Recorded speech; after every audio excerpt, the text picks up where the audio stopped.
All right. Well, friends, today is a little bit different of a sermon. In fact, I will not be preaching, but rather I'm joined by four wonderful people because today we're talking about community. And who better to talk about community than community?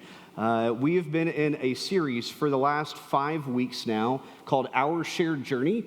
And we've been talking about our vision statement here at AUMC. A vision that was developed and discerned by this community, this people, about 4 years ago. One that we believe in many ways God has created us to be, and yet in other ways God is still creating us to be. It is both real and aspirational. And we've talked about the 5 C's. We are a creative, constructive, forward-leaning Christian community committed to becoming more like Jesus Christ. And we saved community for last for a couple of reasons. One is because we knew that this kind of conversation would work really well to help discuss, quite literally, what community means and why it's important. But then also in the liturgical calendar, in the Christian calendar today is Transfiguration Sunday. This is the Sunday that we remember the story of Jesus going to the mountaintop with a few of his closest friends, that intimate community that he had developed, where he was able to reveal the true, authentic self that he had come to be for the world and to be received as such in that intimate community. And so the theme of a transforming community seems to work well for us today. So I'm joined by 4 folks who call AUMC home in different ways, and I'm going to ask them to start by telling us a little bit about yourselves. Tell us your name, how long you've been here at AUMC, and how you find community or where you serve, what that looks like for you here. And Craig, since you lost the bet of sitting right next to me, they were working this out while walking up. Brandy was like, no! And so, Craig, you're first. Here you go. It's all good. Yeah. It's all good. Are we on? Okay. We are on. Okay. So my name's Craig Howard, and my husband and I have been here for about 3 years now. I serve on the family ministry team, the liturgical team, and I'm also one of the co-leaders of Renew, which is a small group Sunday school that we started. There was several couples that we just kind of had just joined, and we're like, man, we can't find a place to plug in, and we're like, we want this community, and so we got into that, and it's become a really good group of people that we can come together and just talk about. We had a great discussion this morning. Scott came and visited us, and we've been talking about the Wesleyan tradition and what it means to be a Methodist. So, yeah. Awesome. All right. My name is Brandy. Aaron and I and our 2 daughters have been here however long Elliot has been alive, so 8 years. She's waving. She was a literal tiny baby when we got here. And I teach junior high Sunday school, so there's a lot to be learned in that circle. They say very funny things.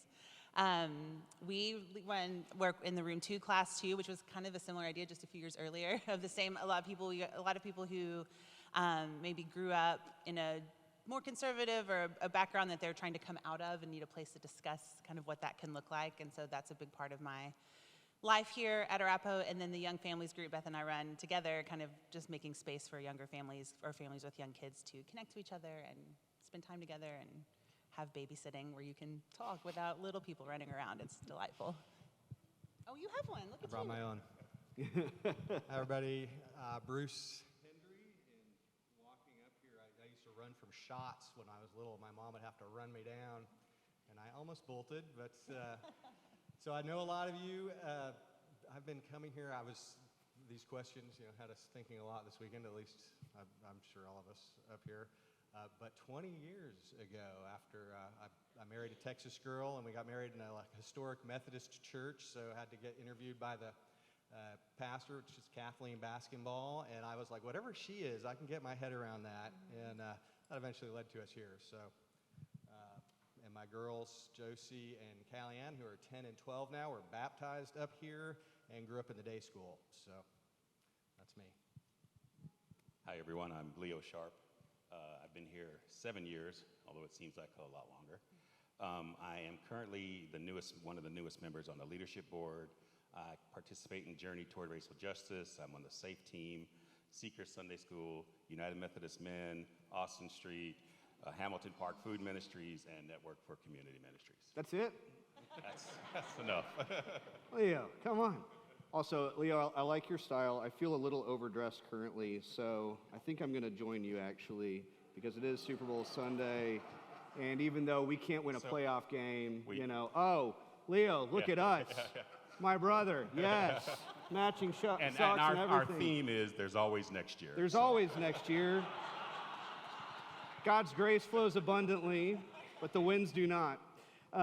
Okay, so what do you enjoy about serving, and how does serving affect your faith?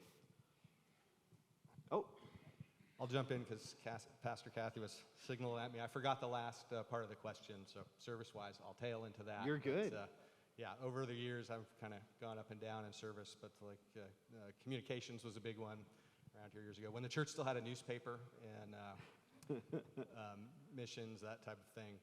But most recently or longest is the mobile ministry. So that's tell us what that is. So yeah, the church has a bus out there. You've probably seen it, the shuttle that pulls up and tries to block you from walking off across the section there. And we've had that for a long time at Arapahoe, and it picks folks up that need a ride to church. So that's gone on for a long time. I call it the party bus. It is the party bus, and fortunately our van got stolen like right around the pandemic time, and so it was a difficult van to get in and out of. So now we have a nice bus that we bought from, I think, First United Methodist, and it's got doors that open, so you feel like a real bus driver. We love that denominational connection, don't we? Isn't that great? Yeah. Yes.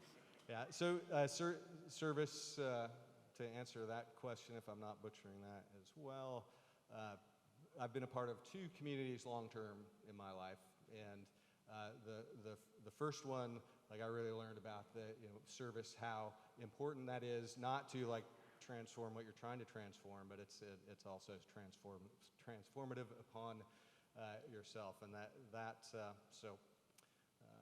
that's faith in action is important. Thank you, Bruce. Who wants to jump in?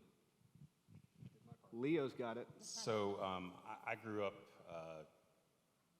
poor, and we were not well fed. So a lot of my ministries, as you can probably tell, has to do with food ministries, making sure other people don't have to go through what I went through, to make sure there's food on the table, food in the house, no matter what it is. So I deal a lot with a lot of food ministries. How has serving in that way impacted you? I enjoy, I like the feeling of others not being in where I was, to be able to fulfill that in other folks. So. Thank you, Leo. I have the microphone, so I guess I'll take my turn. I think for me, it's always been important to me to make more space for more people. So things like Room 2 and Families Ministry, I feel like there's no barrier to entry. You don't have to believe the right things or be the right type of person. I feel like there's always room for someone else to come and someone else to be a part of it. And that's always, I feel like I grew up in a lot of places where it was exclusive. You had to do it right. You had to look the right way or believe the right way. And so making it not that is very important to me. And then I also really, really love teaching junior high kids because they are so funny. And because they don't bring any preconceived ideas to the table. So when you're like, Jesus exorcised a demon, they're like, what? And then you spend a lot of time talking about demons and why were there demons and were they demons and what are there demons now? And it's so fun because they're not trying to get the right answers and they're not trying to please you with checking the right boxes. They just want to know what you're talking about. And is that really in there? And I love that here it can be that way. They can say what they want, they can ask whatever questions they have, and no one is like that. We don't have that, and that's very important to me. Awesome. Yeah. So I think when we think about that, I think about the means of grace that we talk about in the Wesley tradition, and kind of moving closer to God, like building our relationship closer to God. And one of the things that I really love is a word called discipleship, and it's like really delving into things and asking hard questions and being able to learn from other people. So you talk about questions of demons in Renew. We can talk about questions of demons and be like, what does this really mean for us? And so it helps us to like grow when we can come together as in a communal fashion and talk about the tough things like that. So For folks who are here for the first time, we talk about more than demons. I just want to be Not in junior high. someone, maybe not in junior high, yeah, fair enough. We talked about service, and yet also there's a lot to this church that is community beyond simply the ways that we serve. So let's talk about community, the friendships that you've found, the sense of community that you have been a part of or helped to develop. How has that, number one, how have you seen that lived out, and how has that impacted you as an individual? How has that transformed who you are in some way?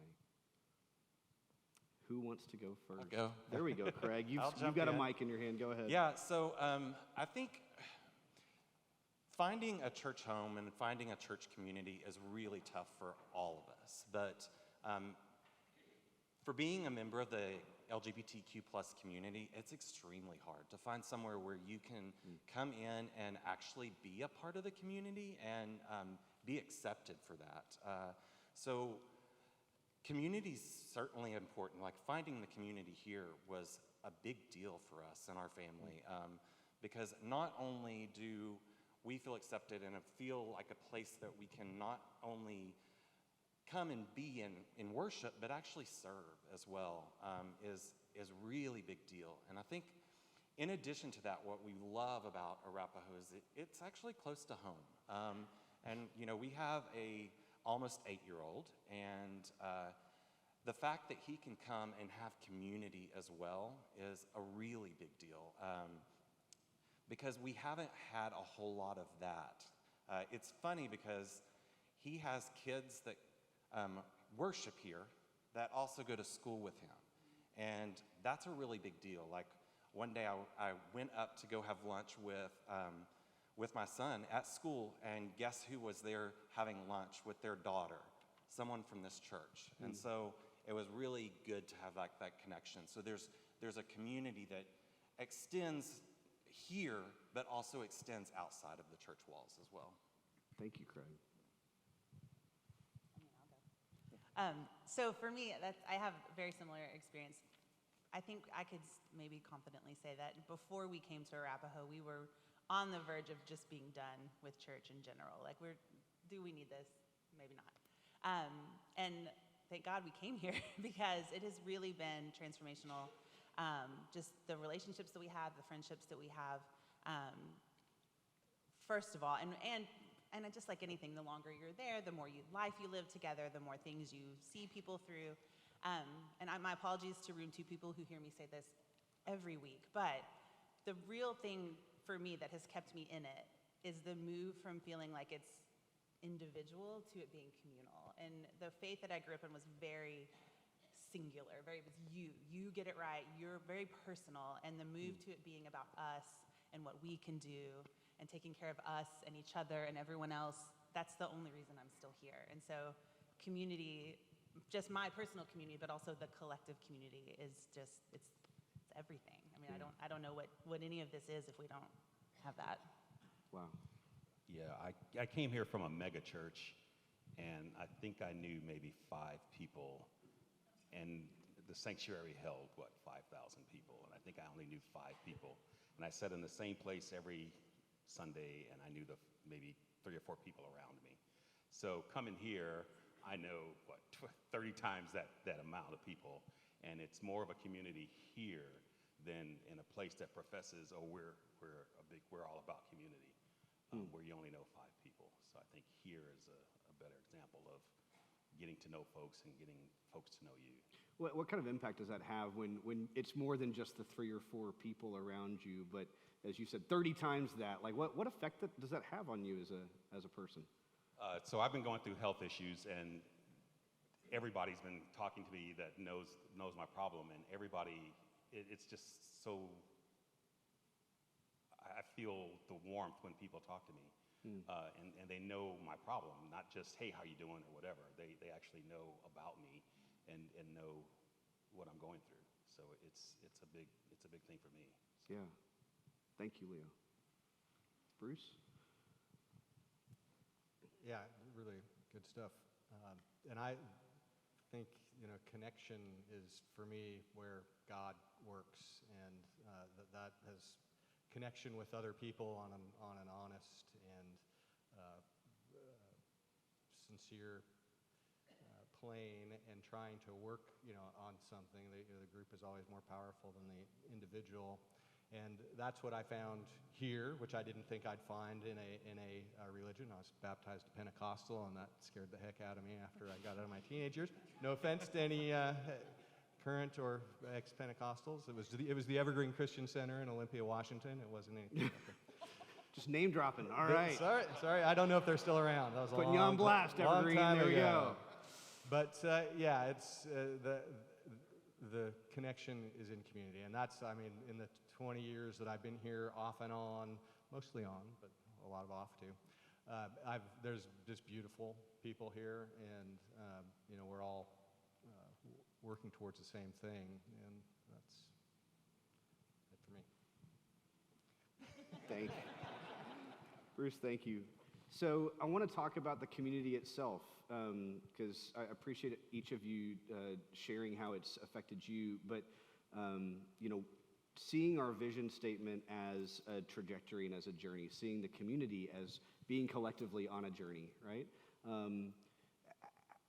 How important, or why is it important, I guess, really is the question. Why is it important that communities not only transform the individuals that make up that community, but be open to transformation itself as a community? And maybe even, how have you seen this community open itself up to transformation, or a community, in the church? Who wants that? I know that's like a big question. Who's brave enough to start?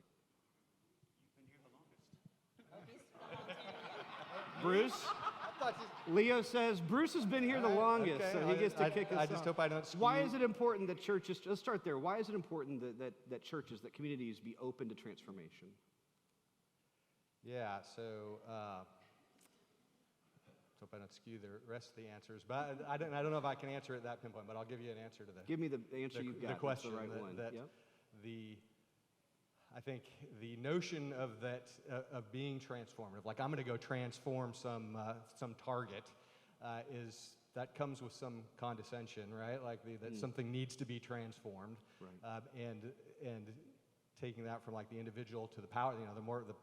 The bigger the group, the more powerful if they're working together. And so I think it's even more important to be open to transformation on the inside, which to me. And I'm not good at any of this, but introspection at the individual level is super important, right?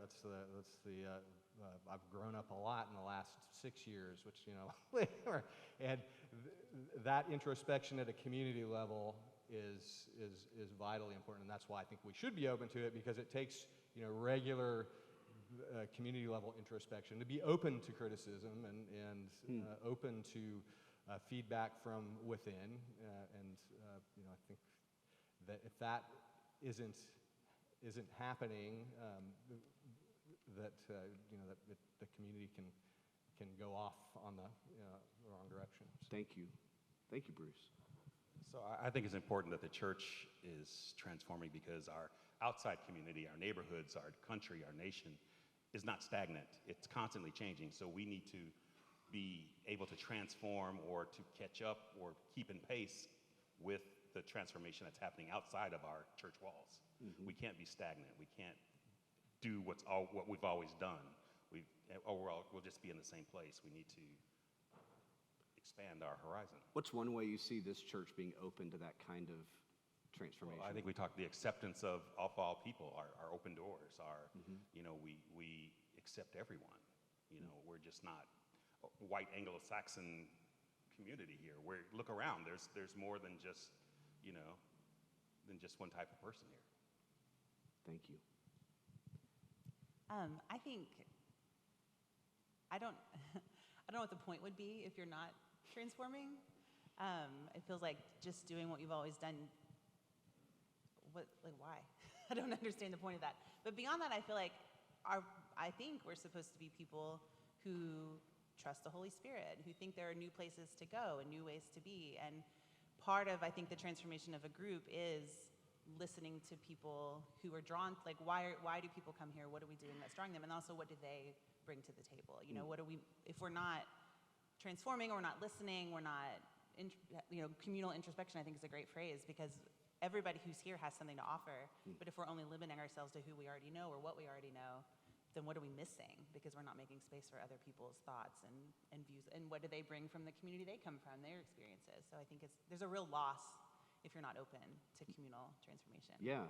In your time here, have you noticed a way that this church has remained open to that kind of transformation? Yeah, I mean, we were here, kind of like we were talking about, we voted to open our altar. Like, that was a huge move. I think everyone was, just that move from, yeah, we all agree with this, to we officially are making this public, kind of, I think some of it, and I think for individuals too, to come in and think, I kind of think this, and then collectively we're like, no, we all think this.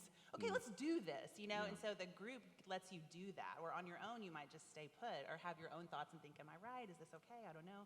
But the more you talk to each other, and then we are confident, and then you guys are confident, and then, now we're all in this together, we can do something collectively that, like you said, you can't really do on your own. There's boldness in community. Yeah, for sure. Yeah.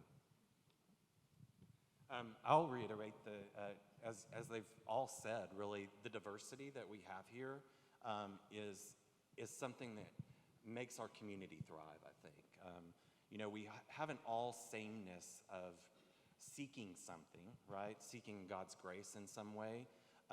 But the ideas behind that is so diverse here.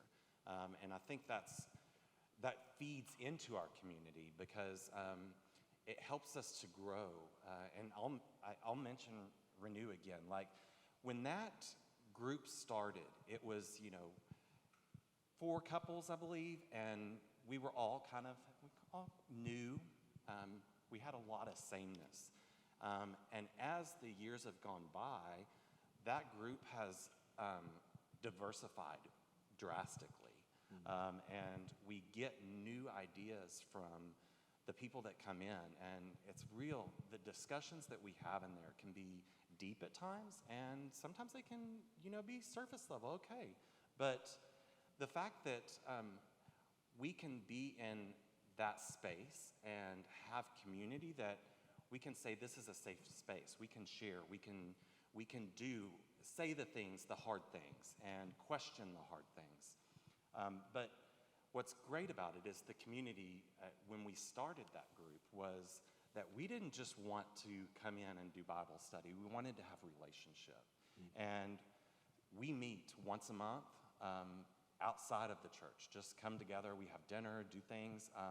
And some of our really good friends have been a part of that group. Like, we've become we'll have them over for dinner. We'll reach out and say, hey, we're going to eat here. You want to go join us? So the community has transformed us in our acceptance, in our not only our love for God, but our love for other people.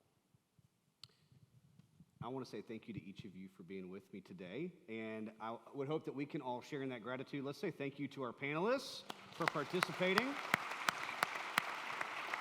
You guys are released. You can take a deep breath.